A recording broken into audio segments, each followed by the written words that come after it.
우리 인생은 사실 내가 계획한 대로 잘 안 됩니다. 내가 계획하고 생각한 대로 잘 되면 실패할 사람이 누가 있겠고, 인생이 힘들다고 할 사람이 누가 있겠어요? 망하고 싶은 사람이 있어요? 하나도 아멘 안 하잖아요. 뭐 병들고 싶은 사람도 없을 것이고, 내가 하는 일마다 그냥 다 어려웠으면 좋겠다, 이런 사람 아무도 없어요. 다 잘 되기를 원하죠. 근데 그런 속에 하나님의 사람들도 때로는 우리가 원치 않는 일이지만 우리 속에도 세상 사람들과 똑같이 어려움과 힘든 일들이 우리에게 올 수 있다는 거죠. 내가 죄를 져서 하나님 앞에 잘못돼서 징계 맞았다면 아멘하고 회개하고 순종할 수밖에 없지만, 이건 내가 잘못한 것도 아니고 내가 만든 것도 아닌데, 그런 어려움이 나에게 와서 내가 왜 이런 힘든 시간을 보내야 되나, 그런 속에 있을지라도 예수 믿는 사람들은 절대로 좌절하거나 낙심하지 말고, 그런 속에서도 기도하고 인내하고 순종해서 또 이런 상황에 끝까지 아멘 잘해가지고 하나님이 일하실 것을 기대하면 하나님이 멋지게 만들어 가실 것입니다. 그걸 보여주는 것이 오늘 본문의 말씀입니다. 바울이 로마로 죄수로 압송되는 그런 과정 속에서 일어났던 이 사건을 통해서 바울에게 지금 되어지는 모든 일들은, 바울은 본래 겨울을 이 미항에서 나고 가자고 그랬지만 사람들은 바울의 말을 듣지 않고, 이후에 일어나는 모든 일들은 바울에게 좋은 일이 하나도 없을 것처럼 일어나지만 하나님은 오히려 그런 일들을 더 잘되게 만드셔서 하나님의 놀라운 뜻, 섭리를 이뤄 가시는 것을 보게 됩니다. 오늘 이 어려운 시대 속에서 오늘 이 말씀이 우리 모두에게 위로가 되고 소망이 되고, 우리도 바울처럼 결단해서 하나님이 이런 어려움 속에서 일하시는 것 때문에, 또 우리를 통해서 역사하시는 것 때문에 하나님 섬기는 것이 행복하고 신앙생활이 즐거운 생활하는 우리 모두가 될 수 있기를 주의 이름으로 축복합니다. 먼저 첫 번째로 볼 수 있는 것이, 하나님의 사람의 앞길에도 유락을 나라는 이런 광풍은 얼마든지 올 수 있다는 거죠. 바울은 27장을 쭉 읽다 보면 바울이 내가 보니까 이번에 지금 가면 안 되겠다, 그래서 겨울을 이 미항에서 나고 가는 게 좋겠다, 그렇지 않으면 큰 손해가 있을 것 같다. 바울이 이렇게 얘기하는 것은 바울이 항해에 대한 어떤 전문 지식이 있거나 아니면 뭐 이런 일기예보에 특출난 어떤 능력이 있어서 바울이 그런 게 아니라, 내가 봤다는 말은 성령께서 그렇게 보게 하셨고 감동을 주셨기 때문에 그렇게 바울이 얘기한 겁니다. 근데 사람들이 생각할 때는, 선주나 선장이 생각하고 또 바울을 호송하는 백부장 율리오가 생각할 때는, 이 미항은 지금 배에 탄 276명이 겨울을 나기에는 너무 좁으니까 여기서 65km 가면 베니스라는 그런 항이 있는데, 거기는 여기보다 훨씬 더 시설 여건이 좋으니까 거기서 나는 것이 훨씬 더 좋겠다, 이런 생각을 합니다. 사실 우리도 그렇잖아요. 선주나 선장은 그걸 업으로 하는 사람들이고 그걸로 밥 먹고 사는 사람들입니다. 그런 사람들하고 바울은 볼 때는 지금 죄수에다가 항해 전문가도 아니지, 뭐 옛날에 배 탔던 사람도 아니지, 그럼 여러분 같으면 누구 얘기를 듣겠습니까? 당연히 선주와 선장의 말을 들을 수 있겠죠. 근데 그분들이 놓치는 게 하나 있죠. 그게 뭐냐면 바울은 하나님의 사람이라는 거예요. 지금 여기서 겨울을 나는 게 좋겠다고 얘기한 것은 바울의 생각이 아니라 하나님이 주신 감동으로 말한 것인데, 그분들은 그게 하나님께서 감동 주셔서 하셨던 말이라는 것을 구별할 수 있는 분별력이 없기 때문에 당연히 선주나 선장의 말을 듣고 결정할 수밖에 없었다는 거죠. 그렇게 결정해서 그들이 출발하니까 처음에는 뭐가 불었다고 그랬죠? 순풍이 불었다는 것입니다. 순풍이 불었을 때 그걸 보면서 만약에 276명이 거기 있는 사람이 다 그 얘기를 들었다면 그들은 어떤 생각을 했을까요? 어리석은 훈계는 저런 걸 두고 얘기하는 거야. 자기가 뭐 바다에 대해서 뭘 알아? 자기가 어업에 종사하는 사람이야? 뭐 무역을 하는 사람이야? 지가 오지랖 넓게 또 뭘 안다고 또 저렇게 얘기하지? 이렇게 사람들이 생각하고, 어쩌면 그들 삶의 끝까지 순풍이 불었으면 그들은 하나님의 사람이라고 하는 이 바울이나 그 다음에 하나님 말씀 또 하나님 복음을 듣는다든지 이러면 그들은 평생을 조롱하면서 살았을지도 모릅니다. 야, 그것들 하나도 안 맞아. 그것들 얘기 안 듣는 게 좋아. 전부 다 이렇게 사람들에게 조롱하면서 오히려 신앙생활하는 사람들을 핍박했을지도 모르겠어요. 근데 얼마 되지 못해서 이제 이 순풍이 광풍으로 바뀝니다. 광풍으로 바뀌어서 그들이 생사의 위기 속에 빠지게 됩니다. 어쩌면 우리 인생도 이런 바다에서 항해하는 배처럼 우리의 앞길이 어떤 일이 일어날지를 우리가 안다면 그렇게 결정하지 않고 그렇게 판단하지 않았을 텐데 왜 사람들이 실수하고 실패하고 오판하고 그렇습니까? 자기가 생각할 때는 그 정도 했으면 그건 될 수밖에 없는데 저 사람이 경험이 얼마나 많은데 그 사람 얘기대로 하면 이게 망할 수가 없어. 그런 일들이 얼마든지 인생이 살아가는 데는 일어날 수 있다는 거예요. 왜냐? 우리는 전능하지 않기 때문에 그렇습니다. 이런 상황이 올 때 사람들이 제일 하기 쉬운 게 뭐냐면 원망하고 남 탓하는 겁니다. 시대를 탓하고 정부를 탓하고 그러면서 가진 자를 탓하기가 아주 쉽습니다. 이런 상황에 바울도 그럴 수 있거든요. 내 말을 그렇게 듣자고 했을 때 들었으면 되지. 그러면서 바울도 끊임없이 그 선장이나 선주나 그런 결정을 또 따랐던 그런 백부장이나 거기는 모든 사람들에게 다 원망 불평하면서 내가 하자는 대로 했어야지 왜 니들 때문에 내가 이렇게 힘들어하느냐 이렇게 얘기할 수도 물론 있지만 바울은 그런 속에서 기도하는 모습을 보여주고 있다는 것입니다. 바로 우리가 이런 상황에 왔을 때 믿음의 사람들이 해야 될 일은 바로 기도라는 것을 우리에게 보여주고 있습니다. 그들이 구원의 소망이 여망이 사라지는 그때에도 기도하고 있는데 그때 하나님이 이 바울의 기도에 응답하십니다. 근데 사람들은 희한하게요. 바울이 얘기했을 때 처음 얘기했을 때 듣지 않았던 사람들이 바울의 말대로 이루어지니까 결국 그때부터 바울의 말을 듣기 시작합니다.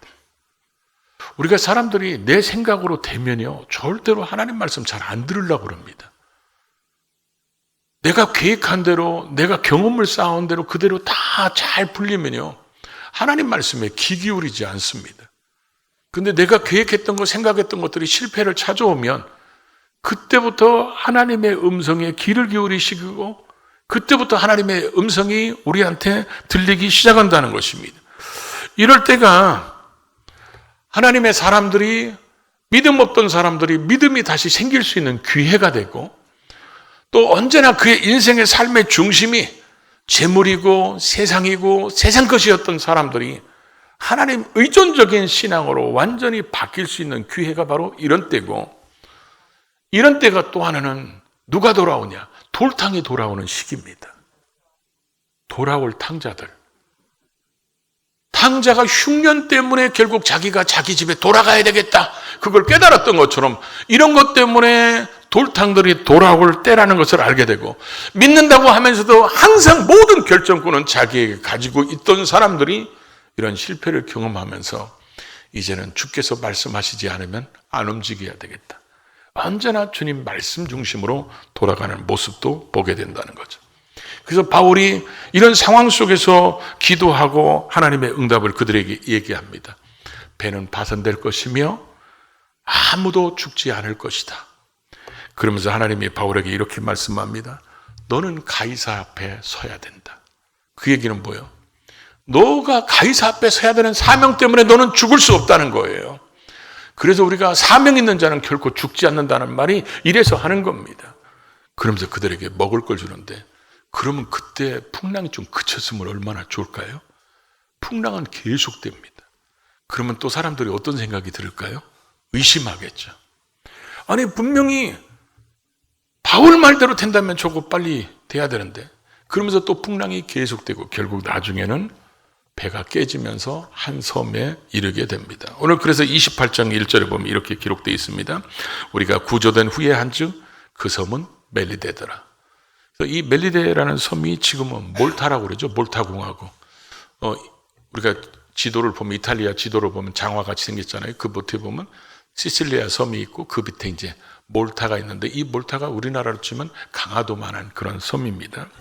근데 이 본문을 기록하는 이 누가는 이렇게 표현합니다. 우리가 구조된 후에 안즉 그 섬은 멜리데더라. 이 말의 의미가 뭐냐면, 우리가 구조돼서 보니까 이 섬 이름이 멜리데인데 왜 사람들이 멜리데라고 했는지 그 이유를 알겠다. 근데 이 멜리데라는 뜻이 가나안어로 뭐라고 되어 있냐면 피난처라는 뜻입니다. 그러니까 자기들이 지금 뭐가 된 거예요? 피난처가 된 거죠. 피난처가 되는데, 사실 우리가 보면 바람이 불어서 배가 깨지면 하나님께서 본래 목적지로 향하던 거기 가까이로 가서 깨지게 할 수도 있는데 엉뚱한 방향으로 와서 이렇게 배가 깨지게 하셨을까요? 지금 바울은, 우리가 나중에 뒷얘기를 보면 바울은 로마에 가서 복음 전하고 감옥에 갇혀도 결국 바울은 로마에서 순교당합니다. 바울은 여기 다시 올 수 없어요. 다시 올 수 없기 때문에 바울에게 지금 어쩌면 이들을 여기 들렸다 가는 것이 마지막이고, 어쩌면 바울 시대에 살았던 그 사람들이 복음을 들을 수 있고 하나님이 누구인지를 알 수 있는 마지막 기회일 수도 있습니다. 그 후손들은 나중에 들을 수 있는 기회는 생겼겠죠. 근데 바울이 있었을 때는 그런 거거든요. 그러니까 하나님은 지금 유락을 나는 광풍을 통해서 배가 깨지면서 멜리데 섬에 이뤘던 그 과정, 바울이 볼 때는 안 된 이런 상황을 가지고 하나님은 거기에 또 다른 일의 계획을 하나님이 펼쳐가고 계신다는 거예요. 그러니까 우리는 우리 삶 속에서 되어지는 일들 속에서 이거 안 됐는데, 이거 망했는데, 이거 병들었는데, 이게 거기서 끝나는 게 아니라는 거예요. 하나님은 그런 속에 있을지라도 그 속에서 또 일을 만들어가게 하시고 그 속에서 또 사람들을 만나게 하십니다. 그래서 하나님의 역사를 펼쳐나가는 모습을 이 바울을 통해서 보여주잖아요. 옛날에 제가 어떤 암이 걸리신 분이 전에 이제 전도하러 안 다니다가 암에 걸리고 나서 전도하러 다녔대요. 근데 전에도 물론 했긴 했지만 사람들이 뭐 이렇게 암이 걸린 사람들한테 가서 전도해서 예수 믿으시라고 막 이렇게 하면 그분들이 뭐라고 듣냐면 지는 건강하니까 그러지, 이렇게 하고 들으려고를 하지 않더라는 거예요. 근데 자기가 암이 걸려가지고 그런 사람들한테 얘기하면서 저도 암이 걸렸어요, 저도 암 환자입니다, 그러니까 사람들이 듣는 태도가 달라지더라는 거예요. 때로는 우리에게 실패의 경험이나 아픔의 경험, 이런 광풍 때문에 고난의 시간이 있었던 그런 삶 속에서 만남을 주는 사람들이 있어요. 그런 사람들 속에서 하나님이 위로하게 하고 그들을 하나님의 사람으로 세워가게 하고 하나님의 또 다른 계획이 영역을 넓혀서 하나님은 만들어 가실 수 있다는 것을 이 본문을 통해서 우리에게 보여주고 있다는 거죠. 그래서 바울이 이곳에서 3개월을 머뭅니다. 멜리데 섬에. 그럼 276명은 배가 깨지는 모든 과정 속에서 바울을 통해서 일하시는 하나님이 어떤 분인가를 듣게 됩니다.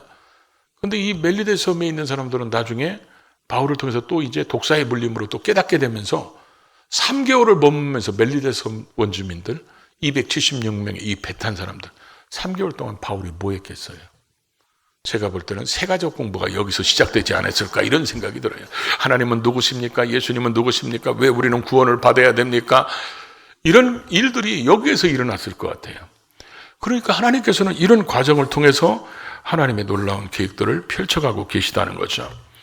그러면서 우리에게 되어지는 일들이 결국 그래서 바울이 얘기한 대로 바다에서 나올 때 이들은 이게 11월 달입니다. 그러니까 우리도 11월 달에 추운 때는 굉장히 춥잖아요.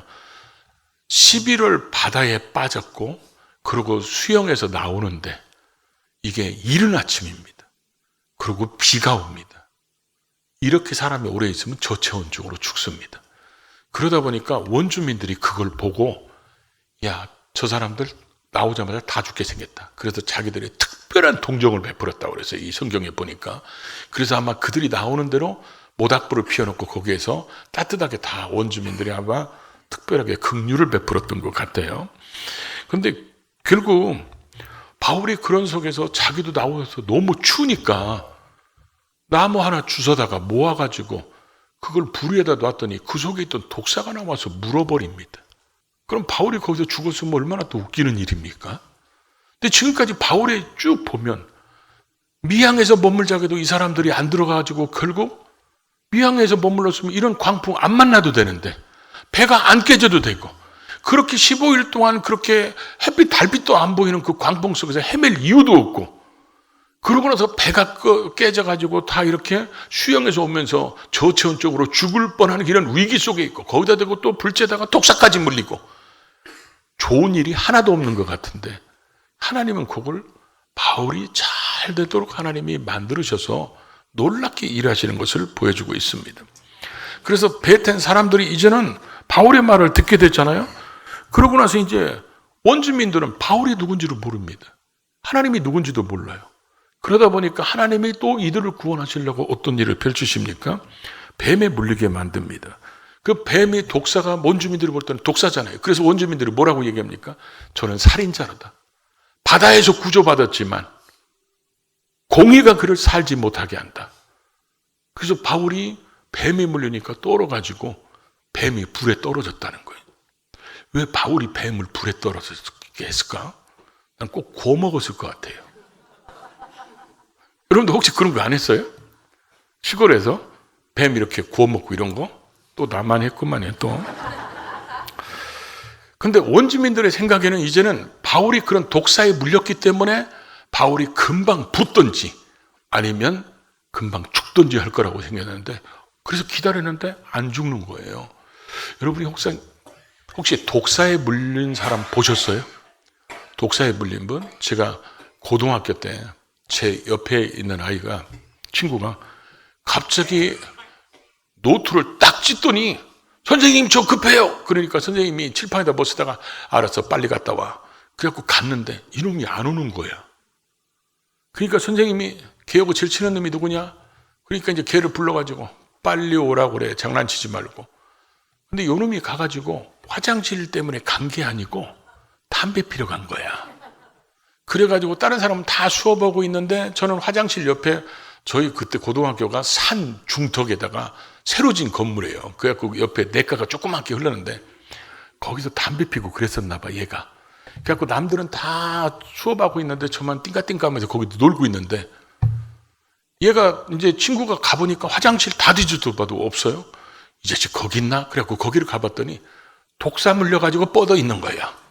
그래가지고 이제 병원으로 싣고 갔는데요. 수업 끝나고 저희들이 이제 병원 가봤어요. 그랬더니 독사 물린 게 이렇게 무섭다는 걸 그때 처음 알았는데 코가 다 덮었어. 코가 구멍밖에 없어. 얼굴이 다 부어가지고 코가 안 보여요. 코가 안 보여요. 다 덮어가지고. 옷도 다 잘라버렸어요. 왜냐하면 이게 다 부어가지고. 사람이 아니더라고요. 제가 바닷가에서 살을 때 범치라는 게 있거든요. 그걸 한번 여기를 딱 물렸는데 갑자기 여기가 터질 듯이 아파요. 여기가. 그러더니 이게 붓기 시작하는데 갑자기 복싱 글러브가 깨졌어. 이게 이만해가지고. 그 진짜 독이라는 게 정말 무섭더라고요. 보니까. 근데 원주민들이 생각할 때는 그렇게 붙든지 독이 퍼졌으니까 금방 죽어야 되는데 안 죽는 거야. 그러니까 이들이 성경에 보면 뭐라냐면 돌려 생각했다고 그랬어요. 돌려 생각했다는 말은 방향을 바꾸고 그들의 견해를 바꿨다는 얘기입니다. 우리가 볼 때는 반드시 저렇게 죽어야 돼. 금방 죽어야 되는데 쟤 안 죽어. 야, 이거 우리가 지금까지 봤던 상황이 아니다. 그러면서 생각을 바꾸면서 뭐라고 얘기합니까? 신이다. 이게 신이라는 거예요, 신. 사람이면 다 죽어야 되는데 안 죽으니까 이건 신이다. 그래서 그 신이라는 말의 의미가 뭐냐면 신이 특별하게 사랑하든지 신이 좋아하는 사람인가 보다. 이렇게 바울을 칭하기 시작합니다. 그러고 나서 이제 어떤 일이 벌어집니까? 그 얘기를 들으니까 보블리오라는 제일 그 섬에서 높은 사람이 그들을 극진히 대접합니다. 자기 토지에다 극진히 대접하는데 왜 하필이면 또 그때 이 보블리오라는 사람 제일 높은 사람의 아버지가 열병과 이질이 걸렸을까요? 3개월 머무르고 지나간 다음에 아파도 되잖아요. 근데 왜 그때 걸려? 그러니까 또 바울이 가서 기도하고 안수하니까 나서버리네. 이 섬이 강화도 많으니까 온 소문이 쫙 퍼져가지고 온갖 병든 자들은 다 나왔어. 바울이 기도하는 대로 하나님이 다 고치게 만들어놨어요. 그러니까 276명이 거기서 먹고 자고 해야 되는데 3개월을 이 치료받은 사람들, 구원받은 사람들이 막 갖다 대접하니까 후하게 대접했고 나중에 끝나고 돌아갈 때 먹을 걸 또 뭐요? 싸줍니다. 배에서 먹으라고. 이런 일이 벌어졌어요, 지금. 여러분, 그러고 나서 바울이 이제 배를 타고 이제 다시 로마로 들어옵니다. 그러면서 그 섬을 떠날 때 바울에게는 어떤 생각이 들었을까요? 유력을라라는 광풍을 미양에서 머물자게 해도 거기서 내 말을 듣지 않은 것 때문에 이런 어려움이 왔고, 그래서 그 풍랑 속에 있어서 다 죽게 생긴 위기 속에서 하나님이 응답해 주고 배는 깨지고 배 안에 있는 거 다 버리고, 그리고 자기들이 불때다가 또 이렇게 독사에 물리고, 이런 모든 과정을 생각할 때 전부 다 안 좋은 일만 생겼는데 나중에 보니까 뭐요? 그게 하나님의 놀라운 구원의 역사가 이루어지고, 그것들 때문에 자기들은 거기서 뭐요? 대접받기도 하고 하나님의 놀라운 은혜를 경험하게 되는데, 우리 그리스도인들이 여기서 꼭 기억해야 될 게 뭐냐면, 이런 일이 벌어졌을 때 사람들은 바울이 거기서 돈 얼마나 벌어왔죠? 바울이 거기서 멜리데에서 나올 때 빌딩 도체 질 돈 가져왔나요? 많은 사람들이 우리가 어떤 일 때문에 힘들었다, 망했다, 어려웠다 그러면 회복되면 하나님께서 우리에게 다시 공장이 망했다 하는 공장을 몇 개 질 수 있는다든지, 돈을 잃어버렸으면 돈이 엄청나게 벌렸다든지 여기에 초점을 맞춥니다. 근데 우리는 왜 그러냐면 우리의 가치관이 아직도 재물에 있기 때문에 그런 거예요. 우리가 진짜 거기서 중요하게 여겨야 될 게 뭐냐면, 지금 바울과 그 곁에 있는 사람들에게 지금 어떤 일이 벌어졌냐면, 하나님의 말씀을 듣지 않는 사람들이 하나님의 말씀을 듣는 사람들로 지금 바뀌었어요. 이런 유라굴라라는 이런 광풍이 우리에게 오면 하나님 의존적인 신앙으로 바뀌고, 자기 생각으로 결정하던 사람이 기도해서 결정하고 하나님 말씀으로 따라가고, 막 그런 내 삶 속에 영적인 놀라운 변화가 일어났어요. 이러면 세상 사람들이 우리를 보고 뭐라고 그러냐면, 야, 너 예수 믿더니 진짜 많이 달라졌다. 이 말이 오늘 본문 원주민들이 한 얘기로 해석하면 이런 얘기입니다. 너 진짜 하나님 사랑받는가 보다. 이게 우리의 가치관이 되고 목표가 돼야 되는데, 우리는 돈이 얼마나 더 다시 벌렸냐, 또 빌딩을 다시 샀느냐, 이게 우리의 가치관이 되니까 우리는 내가 변화된 이 자체가 놀라운 기적이란 걸 잘 모르는 거예요. 내가 하나님의 사람이 돼서 기도하지 않던 내가 기도했다면 이건 위대한 역사가 일어난 거거든요. 내가 내 생각 중심의 사람이 하나님 생각 중심으로, 하나님 말씀 중심으로 변화됐다면 내 인생 속에 이게 천지가 개벽되는 일이 지금 일어났음에도 불구하고 우리는 그게 얼마나 소중한지를 너무 간과하고, 일어났으면 얼만큼 줘야지, 여기에만 가치관을 두고 목적을 두니까 자기 속에 일하신 하나님의 놀라운 손길을 잃어버리고 살 때가 많다는 거예요. 하나님은 우리에게 어떤 유라굴라가 오더라도 그게 우리에게 장애물이 되고 거침돌이 되면 반드시 기도하고 하나님 의지하면 그게 반드시 디딤돌로 바꿔놓으시는 하나님이거든요. 우리에게 수없이 문제가 오지만 그 문제가 우리가 그 문제를 극복해서 그 문제를 다스리게 하고 극복하게 해서 그 문제가 우리에게 복을 받을 수 있는 복의 통로가 되게 해서 그 복이 흘러가게 하는 것이 하나님의 목적이고 일하시는 방법이기 때문에 우리는 항상 그 하나님 바라보면서 결과가 돈 이런 걸로 생각하면 하나님의 일하심을 놓칠 수 있습니다. 내가 변화된 거, 내가 새로워진 거, 내가 기도의 사람이 된 거, 이게 위대한 역사예요. 여기에 초점만 맞출 때 하나님이 저와 여러분을 통해서 놀라운 역사를 더 펼쳐나갈 겁니다. 그런 간증들이 있기를 주의 이름으로 축복합니다.